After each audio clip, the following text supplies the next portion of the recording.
kami ng dalawang malakas na palakpak. Ready, get, and go! Ilan po yun? Ilang palakpak po yun? Mukhang sobra sa dalawa. Ulitin po natin dalawang palakpak. Ready, and go!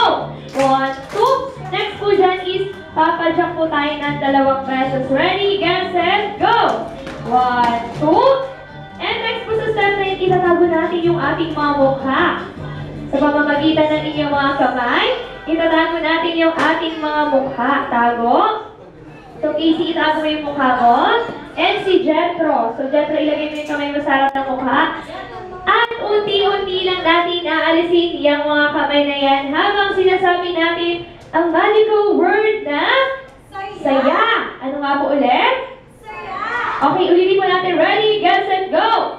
Saya. Dahil dyan, kapag sinabi natin yung saya, dapat masaya tayo at kita yung mga smile sa inyong mga mukha. Dahil dyan, pag dudugsong-dugsongin na po natin, una ang palakpak, sunod ang padyak at isang malakas na saya. Dahil sa Jollibee, bidang saya in 3, 2, 1, go! 1, 2, 1, 2, saya! Mukhang hindi ko po narinig yung malakas na saya.